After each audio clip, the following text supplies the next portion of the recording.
hipnoterapi adalah hipnosis yang digunakan untuk terapi. Nah, hipnosis adalah pemindahan gelombang otak. Gelombang otak kita itu ada 4, ada beta, alfa, theta, dan delta. Beta adalah gelombang otak ketika kita sedang bekerja. Maka gelombang otak kita akan sangat sibuk sekali. Kenapa? Karena kita mungkin sedang memikirkan anak, tapi mikirin kerjaan juga, tapi mikirin suami juga, tapi mikirin orang tua juga, atau mikirin banyak hal yang terjadi di luar sana, sehingga otak kita sangat intens bekerja. Sehingga sangat besar kemungkinannya kita untuk lupa. Nah, misalnya nih, teman-teman, misalnya ada nggak teman-teman yang pernah pergi ke kamar mau ambil sesuatu, tapi ketika setelah sampai di kamar, lupa nih mau ngambil apa. Atau pergi ke dapur, udah sampai dapur, lupa mau ngambil apa. Itu adalah salah satu contoh bahwa gelombang otak kamu sedang sibuk. Setelah beta ada alfa. Alfa adalah gelombang otak yang lebih rileks lagi daripada beta. Nah, biasanya gelombang otak alfa ini ketika kamu sedang sholat dan sedang khusyuk sekali, atau kamu sedang meditasi, atau mungkin kamu sedang mandi, kamu bisa ingat satu hal ketika kamu sedang di kamar mandi, atau ketika kamu sedang sholat, atau sedang meditasi, kamu jadi ingat satu hal. Kenapa? Karena ketika gelombang otak kamu lebih tenang, kamu akan lebih mampu mengingat sesuatu. Nah, setelah alfa ada theta. Theta adalah gelombang otak yang sangat tenang sekali sehingga membuat kamu mampu mengingat kejadian-kejadian yang mungkin bertahun-tahun yang lalu, belasan tahun hingga puluhan tahun yang lalu. Sehingga untuk apa sih? Nah, yang kita gunakan adalah hipnosis ini kita gunakan agar seseorang mampu ke gelombang otak theta, sehingga ketika di gelombang otak theta seseorang mampu mengingat kejadian yang bertahun-tahun yang lalu. Untuk apa? Untuk dirasakan lagi, untuk divalidasi rasanya, untuk diakui rasanya yang mungkin dulu belum pernah atau mungkin belum diakui rasanya. Nah, setelah itu di gelombang otak theta, karena tenang, karena gelombang otaknya sangat baik sekali, otak kita juga akan menjadi sangat kreatif sekali, sehingga kita akan memiliki kemampuan untuk melihat sebuah permasalahan dari sudut pandang yang berbeda. Karena kenapa kita ada di dalam kecemasan, kenapa kita ada dalam stres, kita ada dalam permasalahan-permasalahan mental yang kita hadapi saat ini, salah satunya adalah kita melihat dari sisi kita. Padahal sebuah hal, sekalipun hal yang negatif, sebuah hal yang buruk memiliki banyak sekali sisi. Mungkin ada sisi positifnya pasti, tapi kita yang tidak mampu menenangkan otak kita sehingga otak kita tidak mampu berpikir kreatif, sehingga otak kita tidak mampu melihat suatu permasalahan dari sudut pandang yang berbeda, apalagi dari sudut pandang yang positif. Nah, setelah theta ada delta. Delta adalah gelombang otak tertidur, sehingga untuk orang yang dalam kondisi sehat, biasanya resiko tertinggi dari hipnoterapi adalah tertidur. Nah, jadi sudah jelas bahwa hipnoterapi adalah hipnosis yang digunakan untuk terapi. Hipnosis itu apa? Pemindahan gelombang otak dari beta ke theta. Jadi tujuan kita adalah agar seseorang mampu mencapai gelombang otaknya, yaitu gelombang otak theta. Nah, kondisi hipnosis ini yang kita gunakan untuk sebuah terapi, sehingga terjadilah hipnoterapi.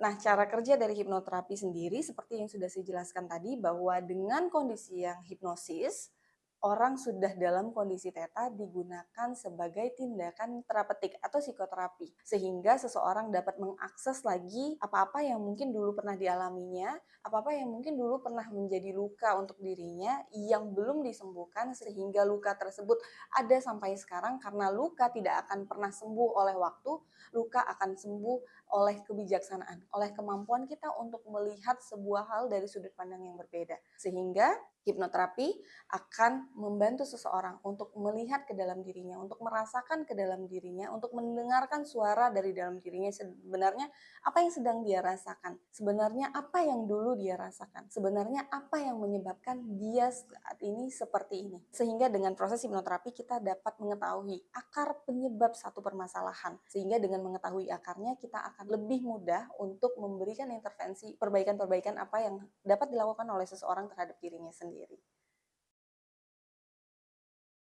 Manfaat dari hipnoterapi sendiri adalah ketika seseorang sudah dalam kondisi rileks, seseorang sudah dalam kondisi tenang, dia mampu mengingat lagi kejadian-kejadian yang pernah dialami, dia juga mampu melihat sebuah situasi atau kondisi atau sebuah hal dari sudut pandang yang berbeda karena otaknya sudah mampu lebih kreatif, sehingga akan banyak sekali yang dapat dilakukan atau manfaat yang didapati ketika melakukan hipnoterapi. Seseorang mampu lebih rileks, seseorang mampu mendengarkan suara hatinya, melihat ke dalam dirinya, merasakan ke dalam dirinya, semuanya untuk mengakses apa sih sebenarnya yang terjadi dalam diri saya. Apa sih sebenarnya akar permasalahan dari kenapa saya sekarang menjadi orang yang sangat suka sekali begini. Sebenarnya apa permasalahan kenapa saya sekarang sering sekali merasa terluka, sering sekali merasa stres, sering sekali merasa cemas, sering sekali merasa kesulitan untuk tidur, sering sekali merasa nyaman ketika saya mencuri sesuatu, sering sekali saya merasa takut ketika melihat buah atau melihat kalung atau melihat seekor hewan atau fobia-fobia pada seseorang. Sehingga ketika akar permasalahannya sudah didapati, akan lebih mudah untuk seseorang mendapati atau mencari tahu dengan cara mencari tahu bagaimana solusi yang terbaik untuk dirinya sendiri. Sehingga nanti akan keluar berupa sugesti-sugesti bagaimana sugesti tersebut akan bekerja sangat maksimal terhadap diri sendiri karena sugesti yang didapati dari hipnoterapi adalah sebuah sugesti yang didapati oleh dirinya sendiri, yang dibentuk oleh pemikirannya sendiri, bukan orang lain. Sehingga sugesti yang didapati dari pemikirannya sendiri tersebut yang digunakan untuk dirinya sendiri, sehingga akan sangat jauh lebih maksimal untuk proses pendekatan diri dia pada versi terbaik dirinya sendiri. Proses hipnoterapi sering sekali menggunakan mata yang tertutup, padahal nggak harus tertutup matanya. Mata terbuka juga boleh. Nah, sering sekali juga orang berpikiran bahwa hipnoterapi akan menghilangkan kesadaran, padahal tidak sama sekali. Hipnoterapi justru akan meningkatkan kesadaran kamu, meningkatkan ingatan kamu, meningkatkan kemampuan kamu untuk berpikir, meningkatkan kemampuan kamu untuk melihat sebuah permasalahan dari sudut pandang yang berbeda. Sehingga sangat salah jika ada orang yang berpikir bahwa hipnoterapi itu nggak sadar. Karena hipnoterapi justru tujuannya adalah meningkatkan kesadaran seseorang.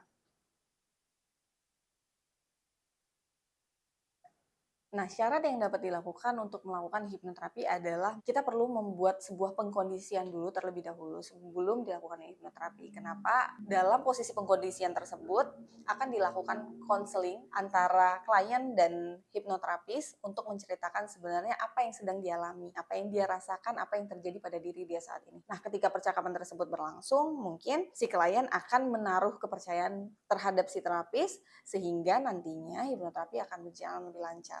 Selain daripada itu, juga diberikan kondisi yang nyaman, seperti kondisi ruangan yang nyaman, kursi yang nyaman, yang dapat membuat si klien merasa rileks, diberikan induksi-induksi yang membuat si klien merasa rileks, sehingga kondisi, ruangan, tempat, suhu, diusahakan, diupayakan dapat membuat si klien lebih rileks. Cara yang paling utama, yang paling penting dilakukan agar hipnoterapi bisa berhasil adalah si klien dapat percaya, dapat trust terhadap terapisnya sendiri. Yang kedua, si klien percaya bahwa teknik yang digunakan oleh terapisnya adalah teknik yang terbaik. Dan yang ketiga, si klien mampu percaya terhadap dirinya sendiri bahwa dirinya sendiri mampu menyembuhkan keadaannya, menyembuhkan dirinya sendiri. Sehingga ada 3 kepercayaan yang diperlukan untuk berjalannya sebuah hipnoterapi, yaitu kepercayaan terhadap terapisnya, kepercayaan terhadap tekniknya, dan kepercayaan terhadap dirinya sendiri. Iya, hipnoterapi dapat menyembuhkan kondisi mental seseorang, namun tidak semua kondisi mental. Ada beberapa kondisi mental yang tidak dapat disembuhkan oleh hipnoterapi, seperti kondisi-kondisi mental yang sudah membutuhkan intervensi dari psikolog berupa diagnosa dan kondisi mental yang sudah membutuhkan intervensi berupa obat dari psikiater mungkin. Namun apabila kondisi gangguan mental tersebut masih dalam tahap awal, masih dapat diberikan intervensi berupa hipnoterapi. Seperti apa? Seperti cemas, seperti gangguan tidur, kesulitan untuk tidur, overthinking, fobia, punya kebiasaan-kebiasaan buruk, memiliki suatu hal yang buruk terjadi dalam kehidupannya. Yang intinya si klien memiliki masalah yang rasanya berat namun sepertinya berulang. Nah, kondisi-kondisi tersebut dapat diberikan intervensi berupa hipnoterapi. Nah, hipnoterapi sendiri dapat dilakukan minimal 2 kali dalam satu tujuan penyembuhan. Hipnoterapi dapat dilakukan usia minimal sekali 7 tahun sampai dengan tak terhingga. Asal seseorang dalam kondisi fisik yang baik, yang dimana seseorang tidak mengalami gangguan jantung, hipertensi, dan epilepsi. Hal-hal yang perlu dilakukan oleh klien setelah hipnoterapi adalah di mana klien harus tetap mengaplikasikan sugesti yang didapat pada saat terapi ke dalam kehidupannya sehari-hari. Sehingga sugesti yang didapat mampu masuk ke dalam pikirannya, memberikan intervensi dalam pikirannya sehingga mampu merubah seseorang, kebiasaan seseorang. Setelah hipnoterapi, seseorang juga diharapkan untuk dapat merubah pola pikirnya, pola hidupnya yang ada di dalam sesi konsultasi agar dapat memaksimalkan perubahan atau tujuan hipnoterapi tersebut.